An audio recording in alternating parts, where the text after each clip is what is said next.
Hello guys, I hope you all are doing great. Video चालू करने से पहले मुझे ये बताना है कि हिंदी मेरा फर्स्ट लैंग्वेज नहीं है। उसके वजह से आपको मेरा हिंदी का एक्सेंट थोड़ा सा अजीब लग सकता है, लेकिन बेयर करिए क्योंकि मैं Malayalam thriller see you soon के बारे में ऐसे थोड़े आंसर्स देने वाला हूं जो आपको पड़े रहेंगे मूवी देखने के बाद। ये वीडियो कंप्लीटली स्पॉइलर देने वाला है क्योंकि मैं एक्सप्लेन करने वाला हूँ एंडिंग को, इसलिए ऑब्वियसली स्पॉइलर रहेगा। अगर आपने मूवी अभी तक देखा नहीं है तो फिर मेरा नॉन स्पॉइलर रिव्यू चेक करिए, उसके बाद डिसाइड करिए कि आपको मूवी देखना है या नहीं। मूवी देख लीजिए, उसके बाद अगर आपको कोई क्वेश्चन पड़े रहेंगे तो फिर आके वापस यहाँ पे बैठ जाइए, मेरे से मिलिए और सवालों के जवाब ढूंढिए। बाबा जी की बूटी। ओके, मैं अभी अज्यूम कर रहा हूँ कि आपने मूवी देख लिया है, आपको सारे कैरेक्टर्स पता है, बेसिक स्टोरी लाइन पता है मूवी का। अनमोल कौन है, जिमी कौन है, केविन कौन है, ये आपको सारे कैरेक्टर्स पता है। अभी मैं ऐसे सवालों के जवाब देने को ट्राई करूंगा जो मुझे पड़े थे मूवी देखने के बाद। फर्स्ट ऑफ देम इज की रियल अनमोल कौन है, मतलब अनमोल ये कैरेक्टर कौन है। उसके लिए बैक स्टोरी ये है कि Anmol is basically from a Ranni village in Kerala, और उसको हाउसमेट के जॉब के प्रिटेक्स्ट के अंडर दुबई लेके जाता है, और वो जेकब सेबेस्टियन उनके पास जाती है। लेकिन he is Jacob Sebastian is a Dalal, is a pimp, and he forces Anmol into sex trafficking. उसको खुद के फ्लैट पे रख के, प्रिजनर रख के उसको ये करना चालू करता है, फ्लैश ट्रेड में उसको ढकेल देता है। और उसके वजह से Anmol is very harassed, is abused, and she wants to get out of there, वहां से बाहर पढ़ने के लिए। लेकिन वो पढ़ नहीं सकती है ऑब्वियसली, बिकॉज उसको प्रिजनर रखा गया है वहां पे। जेकब सेबेस्टियन की लड़की का नाम अनु है और वो बहुत सिमिलर दिखती है अनुमोल से, जो प्ले किया है दर्शना राजेंद्र ने।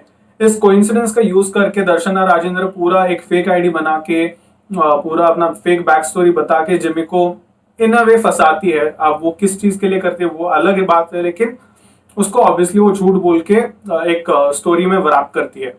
सेकंड चीज ये है कि ये जिमी की माँ को कैसे पता चल जाता है कि दर्शना राजेंद्र ने प्ले किया हुआ character Anumol is basically sex worker.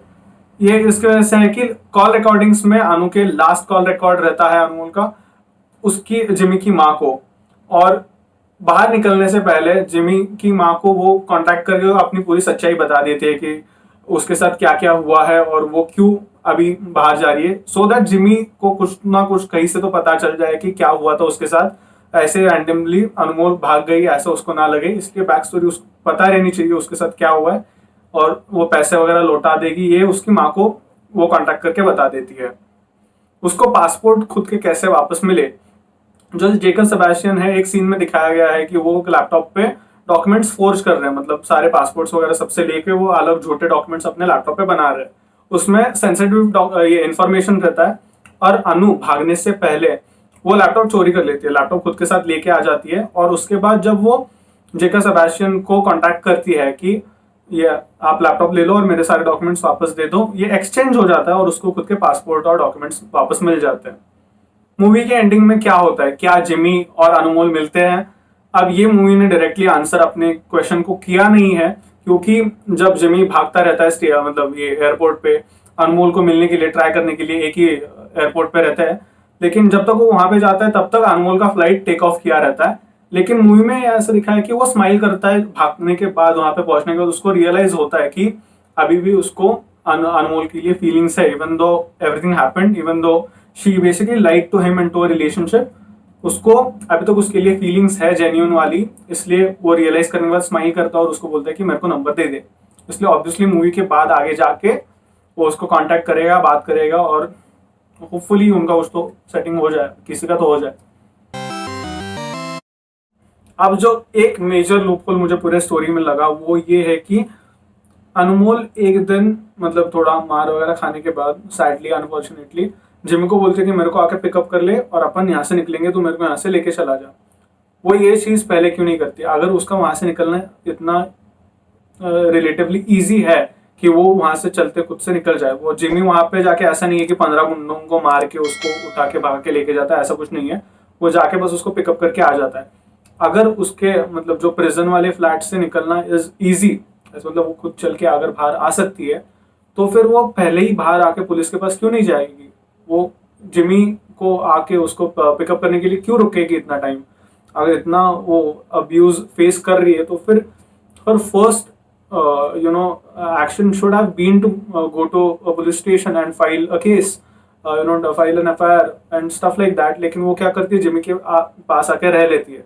अब मूवी में ये दिखाया है कि मतलब even she has feelings for Jimmy, और वो भी सोचती है कि मैं तेरे साथ थोड़े दिन रह लूंगी, ऐसा मेरे को लगा था। लेकिन वो सारी आगे की बातें हैं कि जिमी उसको आके बचाने के बाद क्या हुआ। लेकिन उसका फर्स्ट एक्शन तो ये रहना चाहिए ना कि जिमी जाए भाड़ में, मतलब वो आदमी जाए साइड में। अगर उसका पहले से ही ऐसा है कि वो फ्लैट से बाहर आ सकती है, तो फिर वो एटलीस्ट जाके पहले पुलिस स्टेशन जाएगी, उसके बाद जिमी को मिल सकती है। वो सब अलग बात है पूरा, मतलब जिमी का साइड ट्रैक ही अलग है, मतलब उसने फेक आईडी वगैरह क्यों निकाला वो अलग बात है। फर्स्ट इंपॉर्टेंट थिंग इज कि उसको जिमी की जरूरत ही नहीं थी आके पिकअप करने के लिए। रिक्शा से जा सकती थी पुलिस स्टेशन। जिमी आके पिकअप करने के लिए क्यों रुकी थी इतने टाइम के लिए, मेरे को वही नहीं समझा। जिमी का स्टोरी लाइन में कहीं फिट ही नहीं होता है। मतलब अगर वो लैपटॉप लेके भी अगर भागने वाली थी, तो फिर भाग के पासपोर्ट एक्सचेंज करने से पहले वो लैपटॉप जाके पुलिस स्टेशन चली जाती, तो भी उसको इम्यूनिटी मिल जाता। और एक इम्पॉर्टेंट चीज़ ये है कि जब वो पिम को कांटेक्ट करती है और ब्लैकमेल करती है कि खुद के डॉक्यूमेंट्स दे दो और लैपटॉप ले लो, कोई पिम उसको क्यों देगा उसके डॉक्यूमेंट्स बिना झगड़ा किए हुए, बिना उसको किडनैप करने को ट्राई किए हुए? क्योंकि वो अभी तो पुलिस के पास ही जाएगी, लेकिन वो पिम्प आके उसको डॉक्यूमेंट्स दे देता है और वैसे ही बिना झगड़ा किए हुए, बिना कुछ फोर्स किए हुए निकल जाता है। मेरे हिसाब से ये सारे लूप होल्स हैं मूवी की स्क्रिप्ट में, और इनके ऊपर थोड़ा सा वर्क करके थोड़ा सा और लॉजिकल बना सकते थे मूवी को। लेकिन फिर भी ओवरऑल एक व्यूइंग एक्सपीरियंस के हिसाब से मूवी रीजनेबली ठीक ही है। अगर एक कैजुअल व्यूअर मूवी देख रहा है तो फिर उसको मज़ा ही आएगा। आई होप कि मैंने आपके सारे क्वेश्चंस के आंसर दिए हैं कन्विंसिंगली, और आपको ये वीडियो ने हेल्प किया है मूवी को अंडरस्टैंड करने के लिए। अगर आपको इसी टाइप का मूवी रिलेटेड कंटेंट पसंद है तो फिर चैनल पे मेरे रिव्यूज़ और रिकमेंडेशन वीडियोस अवेलेबल है। रिकैप वीडियोस आप चेकआउट कर सकते हैं। अगर आपको वीडियोस पसंद आए तो फिर चैनल को लाइक करिए, सब्सक्राइब करिए। मिलता हूँ मैं आपको नेक्स्ट वीडियो में, तब तक के लिए सी यू सून, लेटर्स।